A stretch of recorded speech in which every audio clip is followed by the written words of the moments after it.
Om Jnanatimirandhasya Jnananjanashalakaya Chakshurunmilitam Yena Tasmai Shri Gurave Namaha.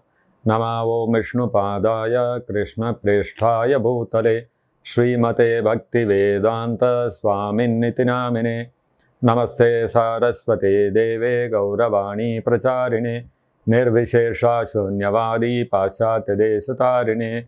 Jai Shri Krishna Chaitanya Prabhu Nityananda Shri Advaita Gadadhara Shri Vasadi Gaura Bhakta Vrinda. Hare Krishna Krishna Krishna Hare Hare Hare Rama Rama Rama Hare Hare. Mokam karoti vacharam pangum langhayate girim yat kripatamaham vande Shri Gurum Deenataranam. Last time we discussed about the descendants of Bharadwaja Muni and Kuru, and we saw how Shantanu Maharaj came to marry Satyavati. Apart from Ganga Devi, Shantanu Maharaj and Ganga Devi's son was Bhishma Dev. And Bhishma Dev, through his vow of celibacy, he paved the way for Shantanu Maharaj to marry Satyavati. From Satyavati, Shantanu Maharaj had two sons. The elder son was Chitrangada and the second one was Vichitravirya. Unfortunately, when they grew up, this Chitrangada was killed by a Gandharva, and that Gandharva was also called Chitrangada. Somehow something happened and there was a fight, and the Gandharva Chitrangada killed the son of Shantanu Maharaj called Chitrangada. Because of that, Vichitravirya became the natural heir to the throne. In due course of time, Shantanu Maharaj left his body and Vichitravirya became the king. Now, Vichitravirya had to get married. So, there was the king of Kashi, Kashi Raja. And this Kashi Raja had three daughters, Amba, Ambika and Ambalika. And they were, the Kashi Raja wanted to get them married off to somebody else. But Bhishma Dev took a proposal on behalf of Vichitravirya that these daughters should be given in marriage to Vichitravirya. But because the king was, the Kashi Raja, he was not agreeable to the proposal, Bhishma Dev forcibly abducted Amba, Ambika and Ambalika and brought them to Hastinapura with the intention that they will be married to Vichitravirya. Bhishma Deva had no other intention. Now, out of these three girls, Amba, Ambika and Ambalika, Ambika and Ambalika agreed to marry Vichitravirya. During those days, this used to be one of the systems of marriage where a king could forcibly abduct a girl and then marry her, another princess and then marry her. This used to be a system which used to be prevalent in those days. Of course, it was not very common, but in some special instances it used to happen. In this case, when Ambika and Ambalika and Amba were brought to Hastinapura, Ambika and Ambalika agreed to marry Vichitravirya. But surprisingly, Amba refused to marry Vichitravirya. Although her two other sisters agreed to marry Vichitravirya, she refused. Now, why did Amba refuse to marry Vichitravirya? We will deal with that a little later. Now, in the meantime, Vichitravirya, he married the Ambika and Ambalika, and but then he became too much overly attached to them. And when a man involves in too much of sex life with women, he will become weak. In a similar vein, what happened? Vichitravirya became weak and he got tuberculosis. And finally, he died out of a heart attack. But there were no issues. He did not have any children. Ambika and Ambalika were there, Vichitravirya is no more there, Shantanu Maharaj is no more there, and the kingdom is now shelterless. And Bhishma Dev has taken a vow not to occupy the throne, and he has also taken a vow not to be a celibate throughout his life. So there are no issues who can sit on the throne. There is nobody fit enough to rule the kingdom. And when there is no ruler in a kingdom, what happens is thieves and rogues become very prominent. There becomes anarchy in the country. Lawlessness becomes the order of the day. And the common mass of people, they will get harassed. So Satyavati was highly perturbed that what is going to be the future of this kingdom. She was now the eldest personality in the family, and she had a responsibility to ensure that the kingdom is taken care of. So, in the Vedic times, there was a system known as Devarayana Sutotpatti. If a man is, due to some reason, he is sterile and he is unable to beget a child in his wife, his brother can beget a child in the wife on behalf of the brother. This used to be a system in the olden times. Of course, that system is no more prevalent today. In fact, in the Vedic scriptures, it is said that there are 5 things which are forbidden in Kali Yuga. Ashwamedham Gavalambam, Sannyasam Palapaitrikam, Devarayana Sutotpantim, Kalau Pancha Vivarjayet. In Kali Yuga, it is said that these 5 things are forbidden. Ashwamedha, to conduct a horse sacrifice. Gavalambam, to conduct a sacrifice in which a cow is given in as a sacrifice. In the olden times, it used to be the system that in a fire sacrifice, either a horse or a cow, an old cow could be offered as oblation into the fire. But of course, it is not like the animal is killed. That was not the thing that used to happen. By the power of the mantras, the cow or the horse which is put into the fire, by the power of the mantras, that same horse and cow will come out in a new young body. Only then was the Gavalamba or the Ashwamedha Yajna considered successful. In Kali Yuga, because there are no priests who are qualified enough to conduct such a sacrifice, and you may offer a cow and a horse in the fire of sacrifice, but there are no people who are powerful enough to chant the mantras in such a way that the cow or the horse which is offered in the fire of sacrifice will come out again with a new young body. Such powerful people are not there in Kali Yuga. Therefore, these activities are forbidden in Kali Yuga. Animal sacrifice is forbidden in Kali Yuga.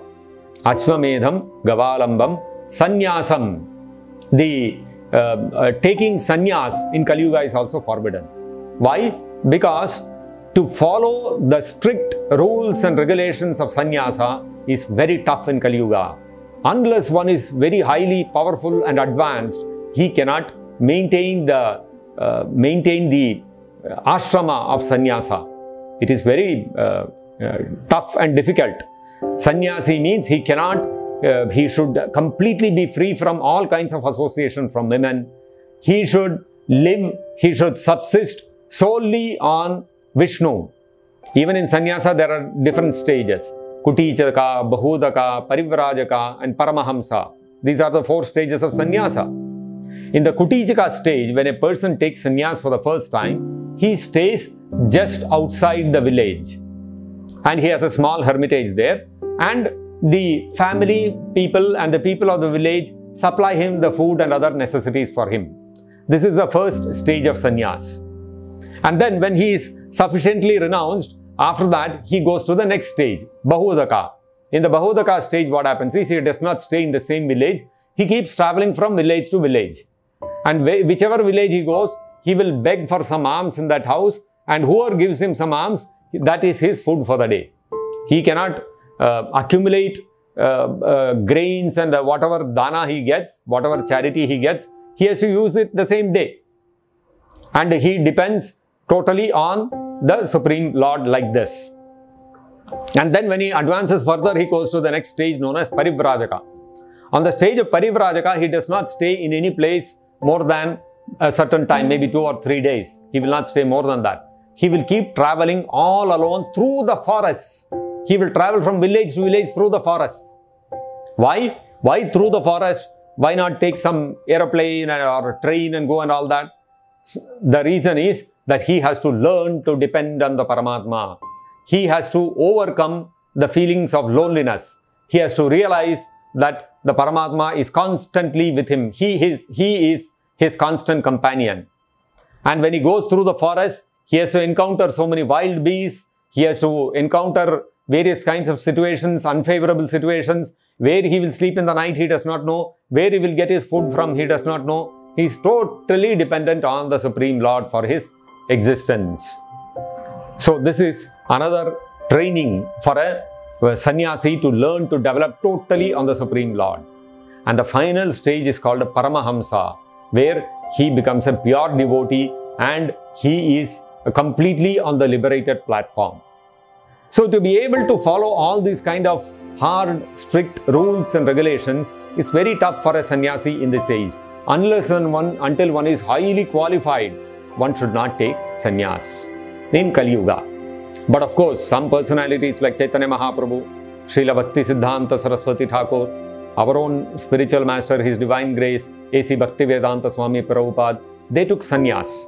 They did take sannyas because they were such exalted personalities that there was no question of their not being able to follow the sannyasa dharma. And not only that, it was the desire and order of the Supreme Personality of Godhead that they take sannyas for the sake of preaching the message of Bhagavad Gita and Srimad Bhagavatam.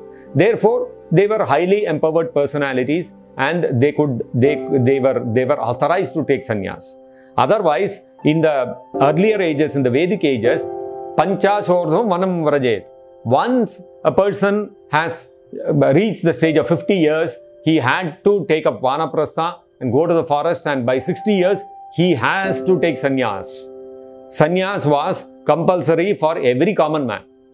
It was not for some few people here and there. It was the order of the day. 60 years means you have to take sannyas. You cannot stay at home. There is no question of anybody above 50 staying at home. That used to be the system. So in Kali Yuga, it is not recommended that everybody, as soon as they reach 50, they take Vanaprastha, and by 60, they have to take sannyas. No, in Kali Yuga, it is not recommended. Unless and until one is highly advanced and authorized by his spiritual master, one should not take up sannyas. Sannyasam palapaitrikam, the offering of meat in sacrifice. This is another thing that used to happen, that for forefathers, there used to be one sacrifice in which meat used to be offered. But of course, it is not like the modern day thing where you have a slaughterhouse and thousands of animals are slaughtered. It was very rarely, some few people here and there, they would conduct that sacrifice. There used to be a system available for that. Although it was understood that in Vedic civilization, eating meat is not an accepted activity. It was an activity which was not considered favorable for spiritual life. So why then there is opportunity for the recommendation of animal sacrifice and offering of meat in the Vedas? That is because we have to understand, when we look at the government. I was one time driving somewhere in Delhi, and I happened to see a big, huge billboard put up by the Ministry of Information and Broadcasting. And it was probably some 30 feet by 15 feet or something like, huge billboard. And that billboard was basically talking about how the ill effects of intoxication. One should not drink alcohol. It destroys the family. It destroys the health. It leads to the damage of the liver. You get liver cirrhosis, etc. And those kind of things. And educative banner exhorting the people to give up alcohol. This was the whole billboard. Now, a few yards further, there was a shop which had a big board which said government licensed bar. So that was a shop selling alcohol which had been licensed by the government. The government on one hand is putting up huge billboards and raising awareness of the people, please avoid alcohol. On the other hand, the government itself is giving license to people to open shops to sell alcohol. So what is the reason? The reason is the government understands that it is not good for people to consume alcohol. But then there are some people who are so desperate that they will go to any lengths to drink alcohol.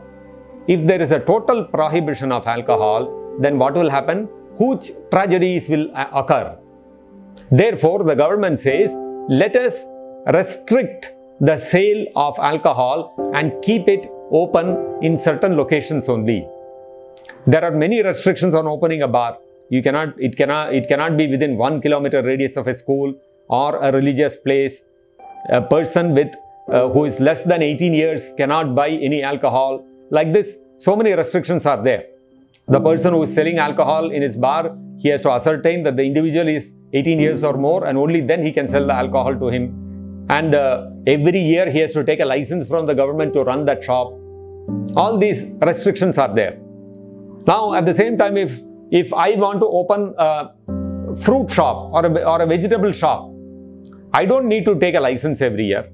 I don't have to see whether I'm within 1 kilometer radius of a school or a religious place. I can open the fruit shop or vegetable shop bang in front of a school or a religious building. Nobody is going to object. The government is not going to come and ask, have you taken license? The government does not restrict me from selling vegetables to a 6-year or a 10-year-old kid. No restrictions. Why? Because the vegetables and fruits are not harmful for people. Whereas the alcohol is harmful. At the same time, the government understands that if I don't give opportunity for some people who are very desperate to buy that, they will engage in some antisocial activities. So to avoid that, they allow the sale of alcohol in a restricted way. This is the basic principle. Of course, there are, the government gets excise revenue and all those things. Those are other reasons. But I am trying to reconcile this fact that the government on one hand is exhorting people to avoid alcoholism, and at the same time it is allowing shops to sell alcohol also. So this is a crude example to understand how with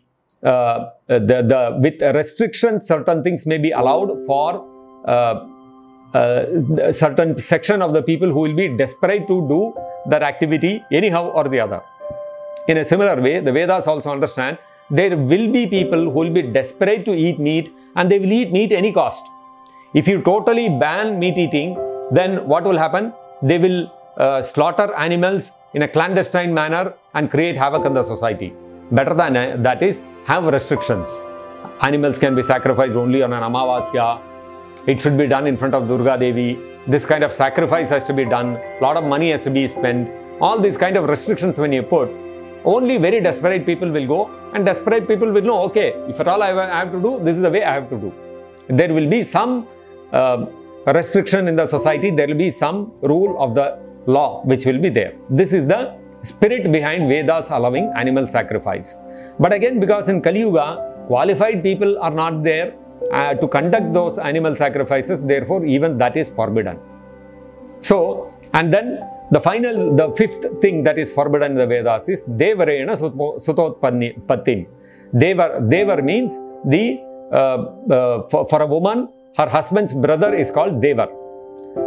If the husband is not able to, he is sterile and he is not able to beget children in the wife, then the husband's brother can beget children in the wife.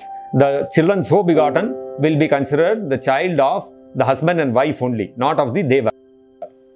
This was the normal system that used to be prevalent in those days, which is also forbidden in Kali Yuga, because that kind of brother to brother relationship is not existing in Kali Yuga. That bond between the husband and the wife and between brothers is not strong enough to be able to allow for these kind of things to happen. Now, how did Satyavati want to use this Devarena Sutotpattim provision in the Vedas to get successors to the throne? What was her plan? And why did Amba refuse to marry Vichitravirya? We will look at these things in the next episode. So, thank you very much for joining us. Hare Krishna. Jagat Guru Srila Prabhupada ki Jai. Nitai Gaur Premanande Hari Hari Bol.